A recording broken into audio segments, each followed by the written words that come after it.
everyone. I'm Kendra Cook. And I'm Autumn Shaner, and this is Bumper to Bumper. Woo! So first of all, before we begin, we have to apologize because we are running late for our second episode. Already we're running late. We have just been plagued with technical difficulties in recording this episode for you. We are now on our third attempt. So we're laughing about it now, but we were laughing a couple days ago. Exactly. We're gonna be fine. So thank you all for your patience, and we do apologize. We're trying to get this down pat. So yes. So fingers crossed it works this time around. We also want to thank you guys for your support. After we aired our first episode, we received so much love and support and just really encouraging words from everyone. So thank you guys. That means a lot to Kendra and I. Like she said, that we're not pros at this yet. So thank you for your support. It means a lot to us. So, you know, it really is their fault because they were so nice to us the first time, yes. and we just weren't happy with the first thing that we recorded. It just was not up to our standards, and we didn't want to disappoint you. So you've set the bar high now, okay? So thanks a lot. So speaking of high things, the temperatures are high today. The temperatures are really high, and that's why we decided to talk about Christmas in July. So that's the reason Kendra and I have our Christmas hats on today, and so what we're going to be discussing today are sleighs. Travel during the winter months, and just some things that we have here at the museum. So we do have a sleigh in the museum gallery. It dates back to 1763, and it was built in Kutztown, Pennsylvania. So that's pretty cool. Yeah, that's our oldest piece in the museum. Yeah. And we have other sleighs on display, but remember that if you come to visit us, you have to look up to see the sleighs. They're up on a ledge in the museum pretty soon after you first walk into the gallery. And we have included in those, we have sleighs that were built here in Boyertown during either the Jeremiah Swinehart or Boyertown Carriage Works days, which is where our buildings are housed. So we have history even right here on our footprint of sleighs. It's really neat. Some nice craftsmanship there, for sure. Oh my gosh, they're beautiful. But, you know, a lot of people, you know, we hear the term sleigh or sled sort of used interchangeably, but there is a difference. So maybe, Autumn, you could help us out with what is the difference between a sled or a sleigh? Sure. So a sled, it sometimes would be called a sledge, even if you guys have heard that. That's considered a land vehicle with a smooth underside, okay? So it's going to have more like a smooth and ski-like runners underneath. This was more for, travel, but more for utilitarian use. So, you know, hauling things, this and that, but also just for fun in the winter months. When we're talking about sleighs, okay, that's an actual vehicle that was used to travel. So I might have just confused you guys there. A sled is more of like something that people would, you know, do for fun, so to speak, in this instance, where a sleigh is something that was used for people to travel. Yeah, sled is you know, kids having fun. A sleigh is, like us getting to work. You actually have to get from point A to point B. Yes. Yeah. So that's more of a vehicle that you would use in the wintertime, a sleigh. So that's kind of the comparison there. And there's some really neat history in PA about sleighs. There are, you know, so we have the sleighs at the museum, which were all Pennsylvania built, but, you know, Pennsylvania is also home to sled builders as well. One of the most famous of those was Samuel Leeds Allen. He was a Quaker from Philadelphia, and he came out with what he called the flexible flyer, and that was in 1889. It was the sled that steers. And you'll see photos here as I'm talking, and I think we're going to sneak a patent drawing in there. Yeah, it's pretty cool. And this is probably a very familiar looking toy to a lot of you watching. His design incorporated the runners that were weak in the middle.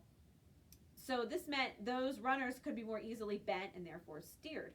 The flexible flyer, you know, he invented in 1889, but it became popular in 1899 when he joined up with Wanamaker's in Philadelphia, very famous department store we all know of, and Macy's, of course, same thing, in New York City. And they kind of got on the Christmas shopping bandwagon with his flexible flyer, and that's really where they came to prominence.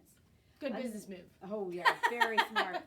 Another sled maker in Pennsylvania that's really popular was the Standard Novelty Works out in Duncannon, Pennsylvania. Now they started in 1904, pretty soon afterwards, and they built the famous lightning guiders, and we have a lightning guider here as part of our collection.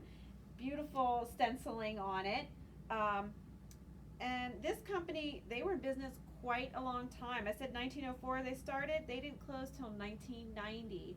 Wow. So same year as the Body Works closed. Coincidentally. Yeah. It's awesome. Then they even, started as the Standard Novelty Works. They changed their name to the Lightning Guider Sled Company because it just became so famous for this. Wow. As everyone knew them as that. If you go to Duncannon, they have a Pennsylvania State Historic marker there in town noting this company and gives you a little history about it. The factory is still standing. They do have a little museum in there, and it's also like a antique or flea market inside as well. So, yeah, We know pretty all you cool. Dutchies watching will love that. Yeah. We need to take a field I trip know. up there. I'm That would thinking be we need so to go. fun. That's a neat place and not too far. It's like above No. Harrisburg, so not bad at all. Yeah. And another thing to think about when we talk about road travel and we talk about people driving these sleighs. Of course, the horse was driving it technically at the time, but before the winter months, okay, so during the nice times of the year, road travel was very difficult anyway, okay? It was bumpy, it was really muddy, you'd have, thick mud in areas, and especially for people in New England and in the Northeast area. We all know how much snow we get here and above, north of us. And during the winter time, it was really hard for people to get around. And frankly, a lot of travel just halted, especially in rural parts like how we would be here in the Boyertown area. We would not really be going anywhere during the winter months. It was just too difficult to do. Yeah. I don't even go out in the winter months right now in 2020. So it was bad. So what happened is around 1880, and that's when they think the snow roller was invented. Okay, there's some blurry lines there, but around 1880, something called the snow roller was invented, and it was actually in use until about 1930. Wow. That's quite some That's time. longer than I thought. Replaced only by the plow, Okay. which is cool. That's actually early. I wouldn't have thought a plow would be around in the 30s, but that's neat. So anyway, what it was just a big log, huge wooden Enormous. log. Okay, and when she says enormous, that's what it was, because these things weighed, with the horses attached and the people inside, I'd say 2,000 to 3,000 pounds.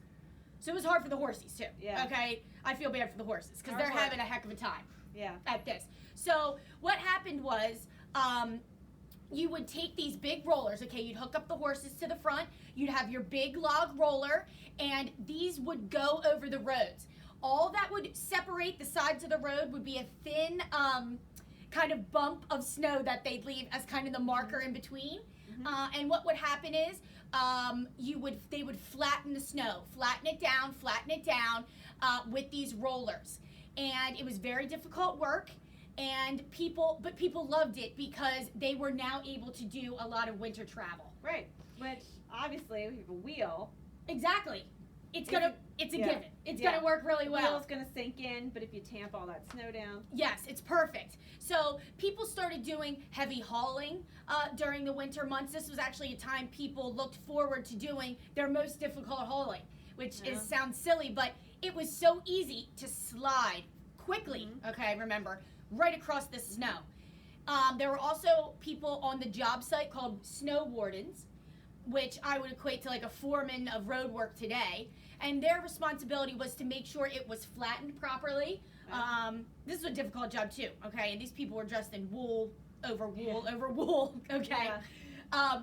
So what they'd make sure is that all the snow drifts were covered, that everything was packed down evenly, and, because we have to remember about covered bridges at this time, they would actually put snow onto the bridges so that people could slide across easily. Because what happened was people would replace their wheels for like ski-like gliders underneath. So you're just going right over top of the snow. And you want to make sure that in a covered bridge, you can easily slide across to your destination. Wow. It's pretty cool. See, I would never have thought of that, but that makes perfect sense. Me either. Yeah, you don't want to transition on those runners No. from snow to wood planking. Yes. Really. And of course, you know, again, as we talked about even last episode, it's not easy to just even fix the car or do these type of things on your vehicle. So you really just want everything to be as easy as possible. Yeah. Another thing that helped people is the sleigh bells. Yeah, so, you know, we have some bells in the collection. I brought a set over here with us today. This was actually, you can hear, ding, ding. This was attached to one of our horse mannequins over there, and it's going to go right back on him when we're done here today. Now, let's go back in time first, because bells have been used since ancient times to decorate horses, and why would you do that? Well, first of all, they are a status symbol. And that still remains true, and we're going to get to the sleighs as well. But also, there was some suspicions around them. They were thought to ward off evil spirits, too, with all that noise. But let's go now, we'll go back to kind of the time you're talking of with the snow wardens. So these are very practical now. They are really a warning system. For pedestrians or for other people on the road, because as she said, these sleighs are going fast. Yeah. And you can't really stop them on a dime. Even if you have a well-trained horse, you're on a slick surface with, you know, runners, essentially. So this is a warning system. Comes up behind you, lets you know there's someone right behind you. And, you know, they are, again, too, a status symbol as well. Now, these, it might be hard to see. They do have, like, an engraving on them that's, like, you know, a decoration. Now, these bells are all the same size. You will see some, you know, they get bigger and smaller. They're graduated in size. If that's the case, the biggest bell always goes at the horse's chest. Oh, cool. Yeah, that's always at the center. Now, and they're also attached in different ways. Now, this one attaches to the horse. I think your end has the buckle. These are like, it's literally like a pants belt buckle, really. That differed on some too. Now, these have these straps around the bottom and like a smooth metal piece, but then they also have a second liner, leather liner in here. That's because there's a big chunk of metal here holding this bell on, and we don't want to irritate the horse's skin. So a lot of these will come with these liners.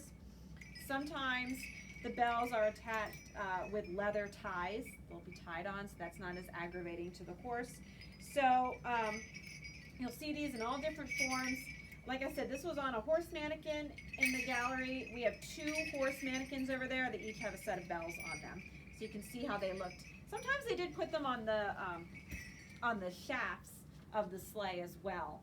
Cool. Now those aren't round then like that. They're usually more like a half circle, and they're just bolted right onto the shaft. But yeah, they're really a practicality thing and a safety thing. And no evil spirits in the museum because we have bells in there. That's right. And Kendra and I jiggle them every morning now that we learned about that. That's true. Yes.